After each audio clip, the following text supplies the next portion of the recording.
Good morning. Good morning. Can I walk with this? Can I walk with this? Okay. All right. I'm a little nervous up here. I see many familiar faces in the audience and hopefully soon to be familiar faces. Thank you, Marja, for that introduction, and Michael, congratulations. I have big shoes to fill up here this year. I'm not going to sing. Michael, for anyone that was here last year, Michael beautifully sang in opera rendition, but I'm not going to do that. As I listened to Marja introduce me, I'm still blown away that in the last decade, I've had the privilege of supporting more than 1,000 men and women to reach their goals.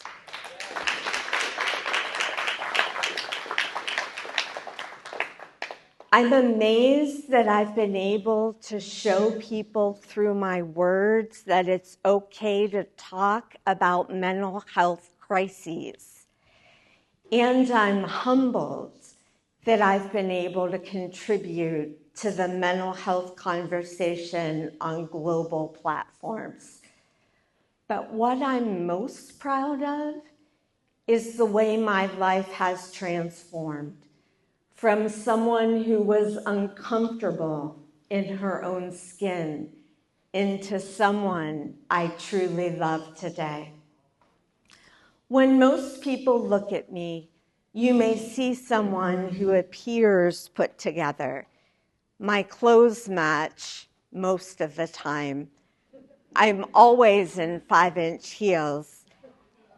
And I tend to carry myself with confidence. But what you may not know is I'm someone who has been crippled by mental illness and debilitating self-stigma. It was the summer of 2005, and I felt like my life was just beginning. I had overcome a clinical depression from a few years earlier that had me in bed for months, but I was back on track. I was working as an assistant at a national magazine, a dream job for this writer. My boyfriend and I had just moved in together, and we were talking about marriage. I was checking the boxes in my head.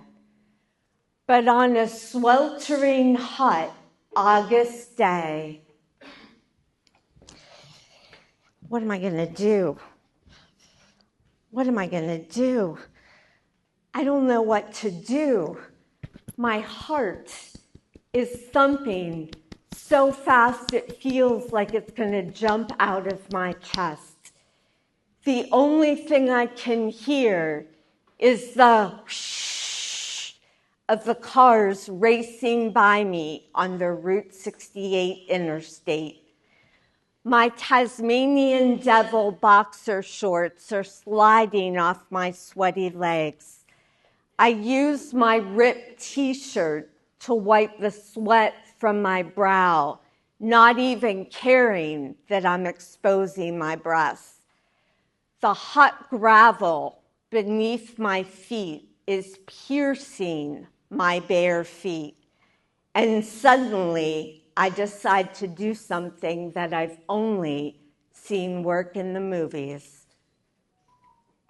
But no one will stop. That day, I fell down to a place I'd never been before, down to a place of despair, and down to a place of shame. But I also climbed back up. What that experience taught me what I learned is just how very resilient I am. I learned there's an I in illness and a we in wellness. I learned that mental well-being, my mental well-being, has to be my number one priority. And it created a mission and a commitment in me to want to help others to do the same. We're going to talk a lot this morning about mental wellness and resilience. I'm also going to share with you 3 tools that might support you in building your own resilience. But before we do, I want to go back to that day in 2005. After hours of hitchhiking in my pajamas, my guardian angels were with me because I was finally picked up by a fire truck that just happened to be driving by, and I was taken to the hospital. 2 weeks after I was released and it was time to return to work, I didn't want to go. I was embarrassed. People knew where I was and what had happened. I remember standing in the elevator on that first day back, all by myself, holding my breath, as I watched the elevator floors light up. 1, 2, 3, 4. When the doors opened on the 5th floor, I exhaled and started walking directly to my desk, but I kept my head down, trying not to make eye contact with anyone. When I got there, I was surprised to find flowers, a welcome back card, words of encouragement from colleagues, some even sharing their own mental health struggles. I worked hard to build my self-confidence back up that year. I took my medication. I met with doctors and therapists. I did everything right.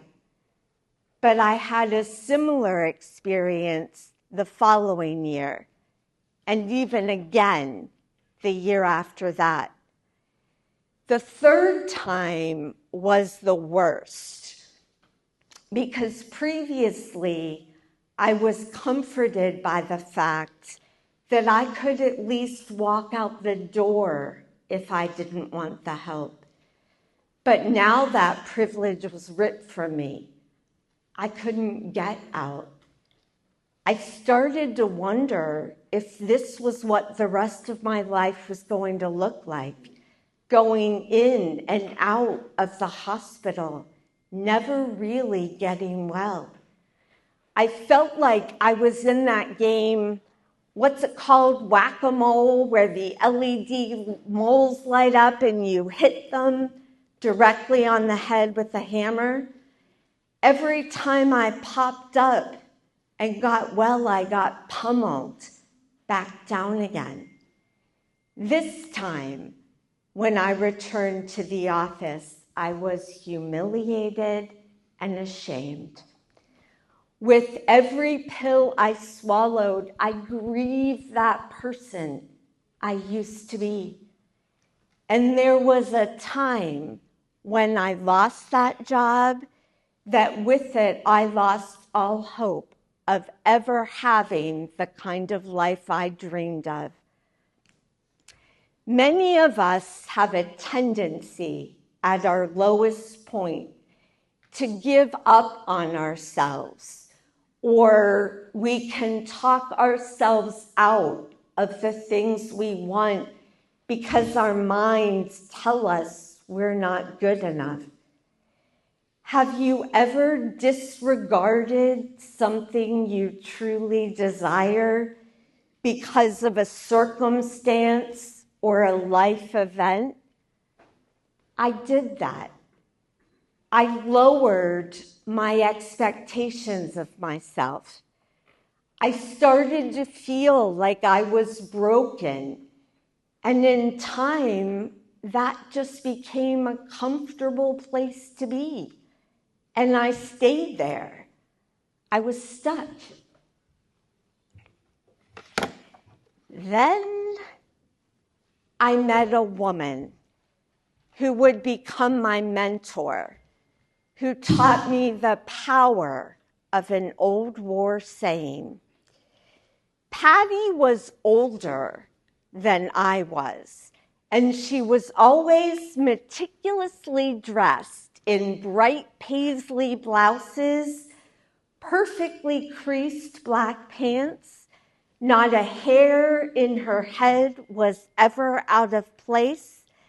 And when she spoke, it was with conviction and purpose. I was surprised when I learned we had similar life experiences, because she didn't wear them like a dark cloud hanging over her head like I did. So one day, over coffee, I said to her,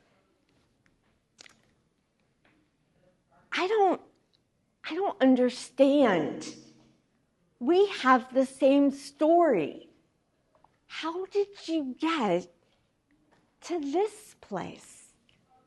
She only looked at me and smiled and told me it was when she made the decision to run toward the sound of the cannon. What? What does that even mean? Slowly, Patty explained to me that when at war, soldiers only know one way: forward, toward the fray, toward survival. And after all, mental illness is a battle you have with yourself. She encouraged me to run towards my fears and the very things that were holding me back as a way to be free. Truthfully, I thought maybe she was still a little off her rocker. But later that night, I started to think about what she had said, and I made a list of all the things that I was afraid of. I was afraid of someone judging me if they found out where I was. I was afraid of prospective employers, romantic interests, learning about my past and then rejecting me because of it. I was afraid it was going to happen again. But mostly, I was afraid that all those stories, all those beliefs that I could never have, do, or be what I wanted, I was afraid they were true. So I made a decision of my own that night. I took all my fear and I placed it in my left hand. And I found all the courage I could muster and I placed it in my right. And I closed my eyes and I jumped. I just jumped. For one moment, I let go of all those gripping fears. And when I did, I could see that the only person judging me, the only one holding me back, was me. I was never broken. It was only my perception that was broken. Run toward the sound of the cannon meant recognizing my illness as one part of me, but by no means all of me.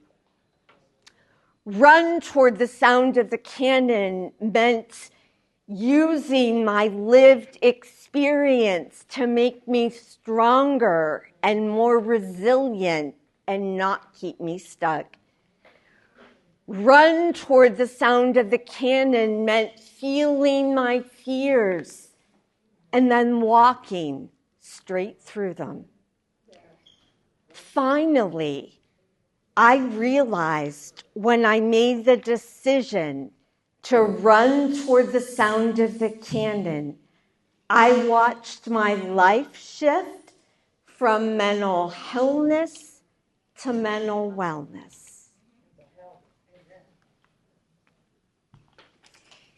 So there's a big difference in my experience between mental health and mental wellness.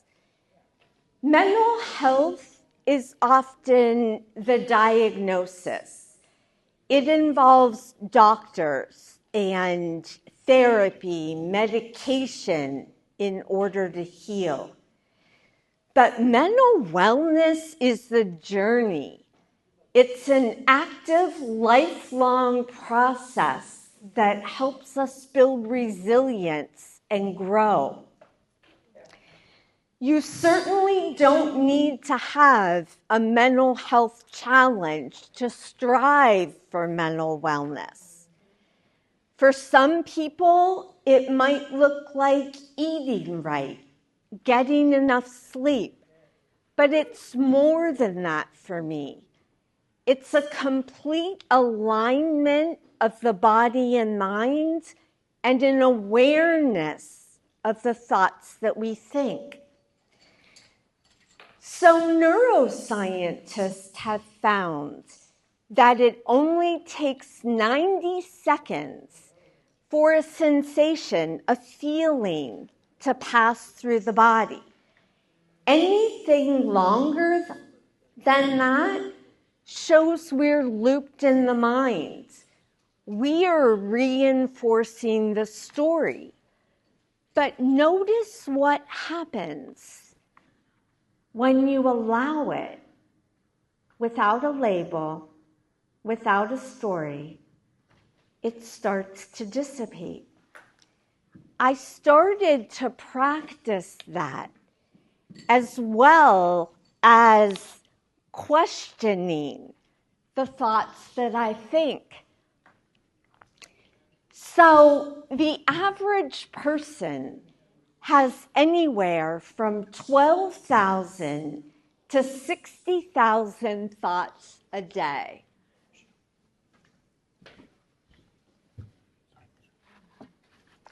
Of those thoughts, 80% are negative and 95% are repetitive. So think about it. Most of our thoughts are negative and repetitive. That's sort of tragic. So I started questioning my thoughts. I'd ask myself every time a negative thought came up, is this true? Can I know without a shadow of a doubt that what I'm believing right now in this moment is true? 9 times out of 10, the answer to that was no, which made it easier to let those thoughts go. Obviously, it took practice, and it still does take practice. And it's easier said than done when so many people in this room have challenges that nobody knows about. Challenges that can change the lens in the way we see the world. But we always get to decide. Are we going to use those experiences to keep us stuck, to consume us like I did? Or use them as a lesson to build and make us stronger and more resilient? I didn't know anything about the word resilience a few years ago. It was my first life coach that called me resilient, and I never would have called myself that. I certainly didn't know that it was something you should be proud of. But today I know that I am. Today I have a deep knowing in my belly that I can handle the situations I've yet to face because of the way I've handled the ones before me. I also practice. There are two definitions of resilience in the dictionary. The first says the capacity to withstand or recover quickly from hardship. The capacity to withstand or recover quickly from hardship. The second is the ability of an object to spring into shape. I like using a variation of the two, combining them. What Marja said earlier, resilience is not just bouncing back from hardship, it's bouncing forward. It's not just a skill to be honed. Resilience is a choice. It's recognizing the lesson and using it to propel you forward by focusing on the good every time. So I grew up an only child. It was just my mom and I. My dad died when I was 2. I have no recollection of him. But my mom and I, we're a team. She's always been the most important person in my life, a pillar, my rock. Does anyone else feel that way about their moms? Yeah, a lot of us. My mom is 83 now and has dementia. I can't ever imagine having to navigate this world without her, but resilience has shown me that I can. It's taught me how to show up for her and enjoy every moment, no matter how difficult, by focusing only on the good. There's a wonderful quote by Jada DeWalt that says when we learn to become resilient, we learn how to embrace the beautifully broad spectrum of the human experience. Isn't that what we're all striving for, to thrive? Yeah. I spent so much of my life on autopilot, just going through the motions. I was content just getting by. Resilience taught me how to focus on the solution. It's taught me how to find the joy in everyday life experiences, no matter how small, like just spending time with my mom. But it's not just joy. Resilience is about more than that. It's also linked to hope. There's a wonderful study from the 1950s where researchers placed rats in a pool to see how long they could tread water. On average, they gave up and sunk after 15 minutes. But just before they gave up, researchers rescued them, dried them off, and allowed them to rest before putting them back in a pool for a second round. This time, how long do you think they lasted? Remember, they just swam to exhaustion moments before. Someone call out. How long do you think they lasted? 10 minutes? 20? What is an hour? They lasted 60 hours. They lasted another 60 hours. And the only thing that changed was that they were rescued before, so they had hope this time. This study proves it's possible to remain resilient and persevere in the face of life's difficult situations, provided there is hope. When people feel supported, when they feel like others are there for them, then they're more equipped to push through life's difficulties.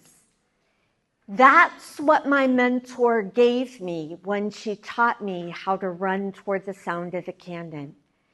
She gave me hope that my life could be different. And I clung to that like one of those drowning rats. All of us start with hope. It's innate in every one of us.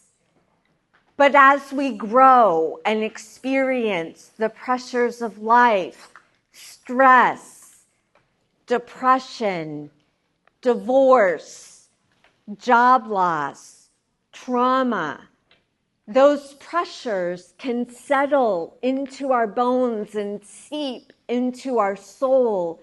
And suddenly, that light that's been guiding us can start to flicker out. But just like the study also showed us, hope floats. We have the power to light someone else's flame simply by sharing our own stories of resilience. Teacher Judith Rich said, "Hope is the spark that lights the fire of inspiration. Hope ignites the flame, but we are the ones that must add the fuel to keep it alive." This conference is called Spark Hope, Ignite Resilience, but I don't want to do that for you. I don't want to spark hope for you. That's not my goal. I want to ignite the entire fire that's burning within you. That's what I want to do. It's been more than a decade since I've experienced a manic episode like I used to. But I will never be cured. I am susceptible every day. And some nights when I can't sleep, I worry it's about to happen again. And other days, my anxiety feels like it's spinning out of control. But the difference is it's a day and not weeks or months or years like it used to be. I have tools in addition to medication, tools that I keep in my back pocket to make a deposit on my mental well-being so that I can make a withdrawal when things get tough, and things still get tough. The first tool is meditation. I struggled. Looked like I spelled that wrong. I struggled with meditation for a number of years because I couldn't quiet my mind.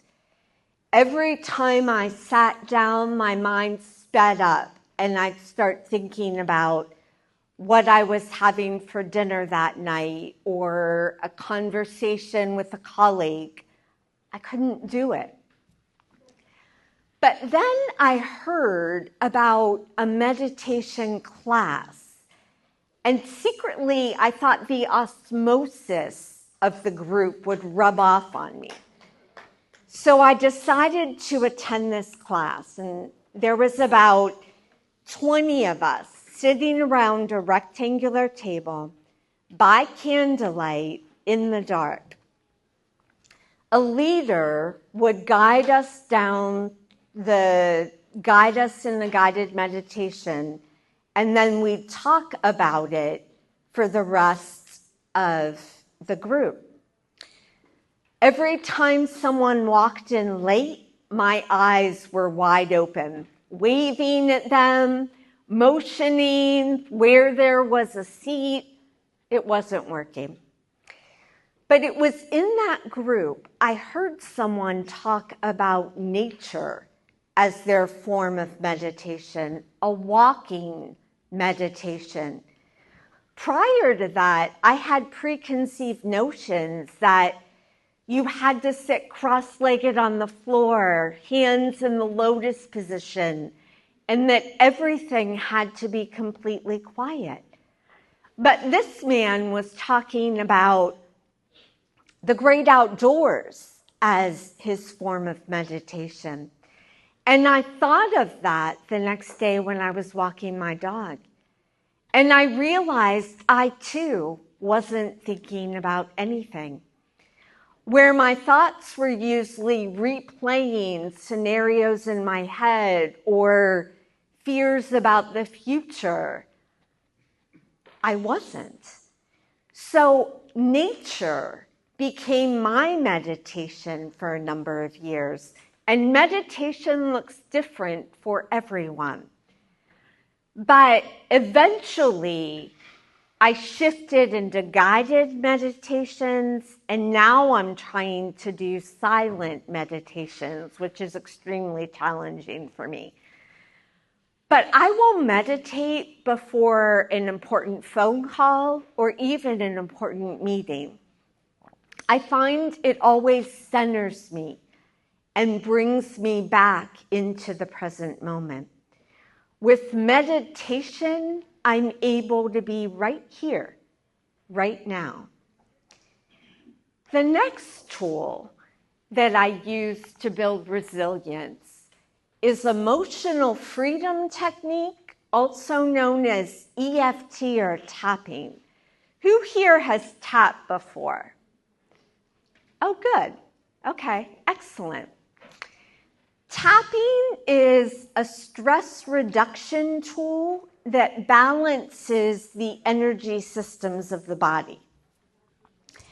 It's been called a psychological acupuncture because it uses your fingertips instead of needles on the 9 meridian points of the body found in Chinese medicine.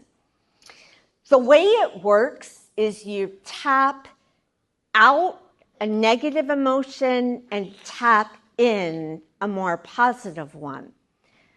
A quick YouTube search reveals dozens of tapping videos on everything from finding abundance to finding your true love.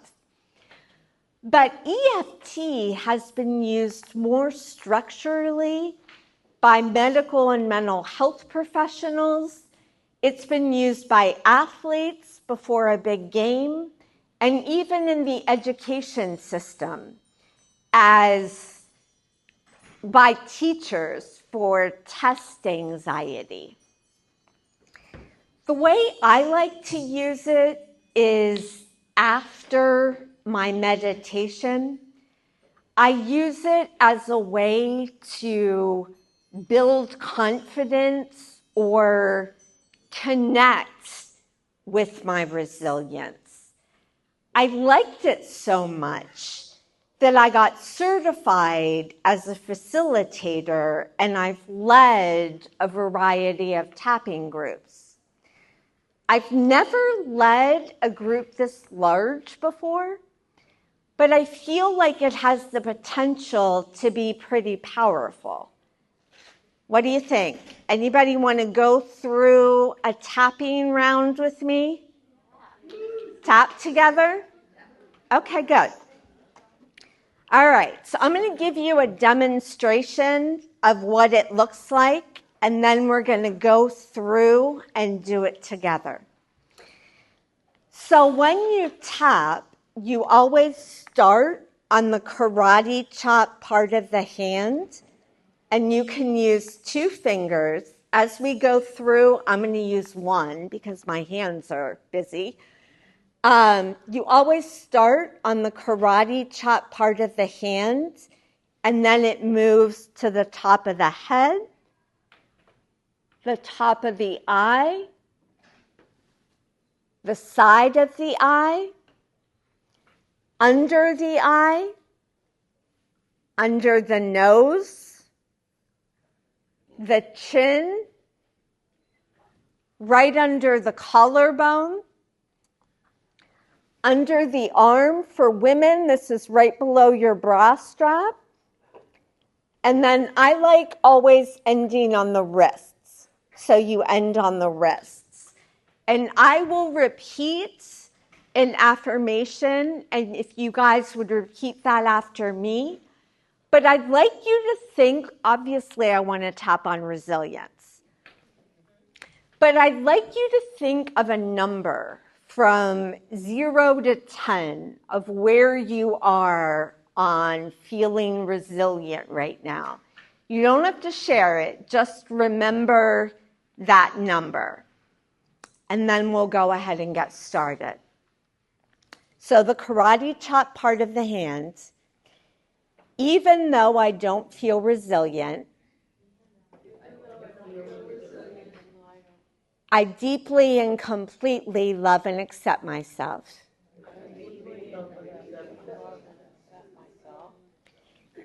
Even though life feels hard, I deeply and completely love and accept myself.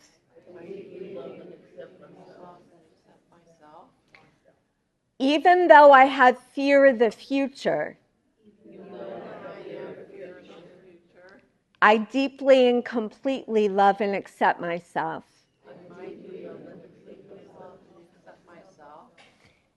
Sometimes I feel like I'm waiting for the other shoe to drop.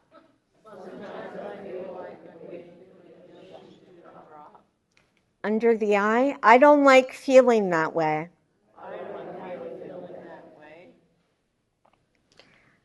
Even though I don't feel resilient all the time. Chin, I deeply and completely love and accept myself.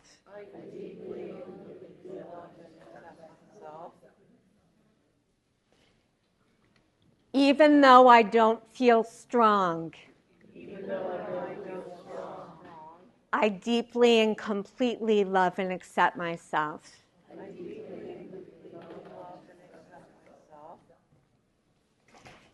Even though I don't feel resilient, I deeply and completely love and accept myself. Top of the head. The universe never gives me more than I can handle.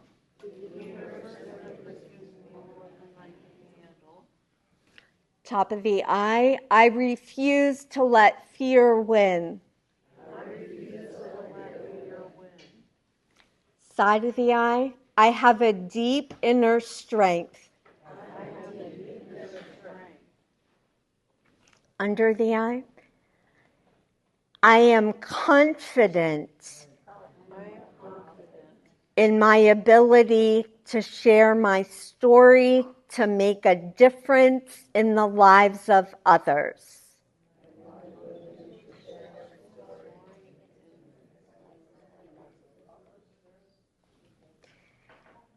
I tap into my resilience.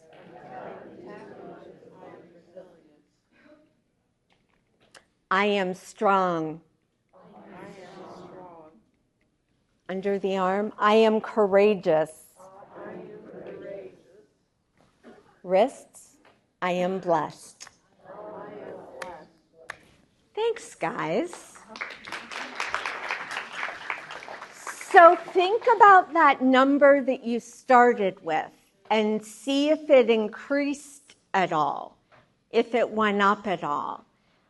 Tapping, even the simple movement of tapping on the body with the breath without any words, can be used to bring as a grounding technique to bring someone back to their body in a moment of crises.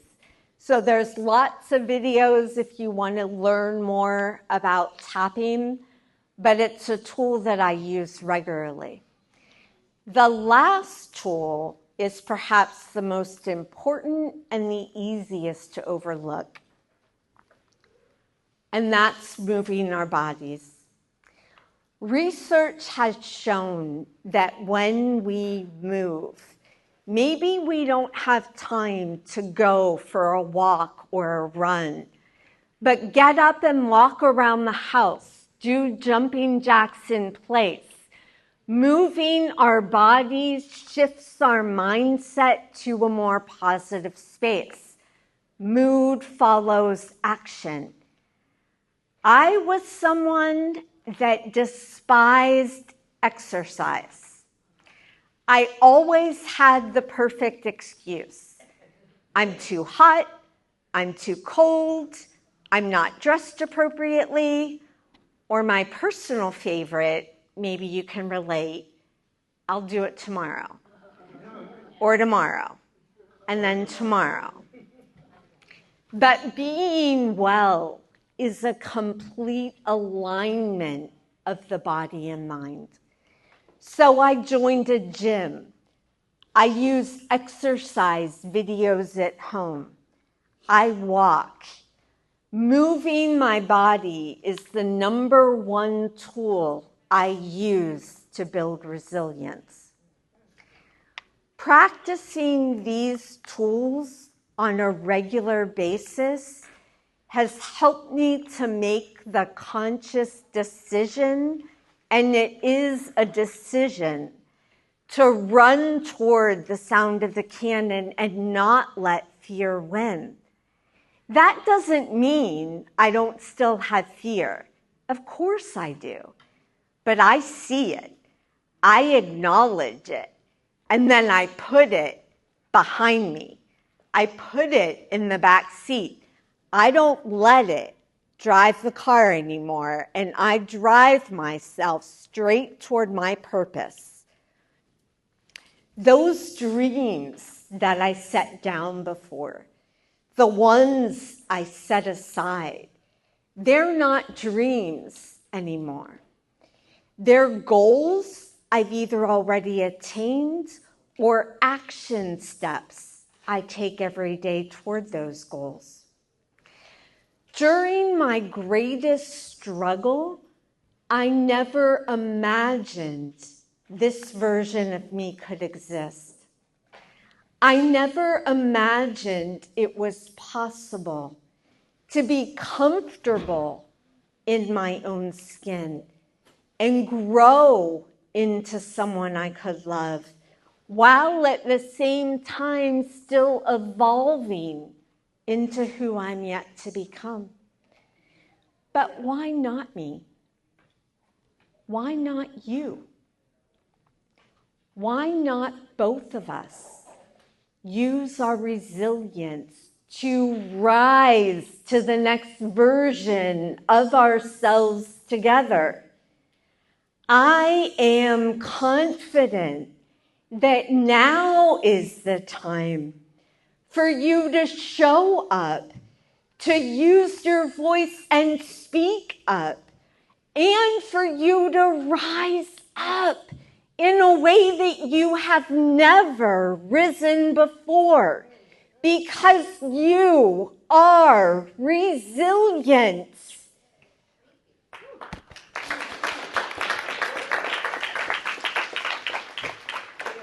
Take a breath. Take a moment and breathe that in. I want you to feel that.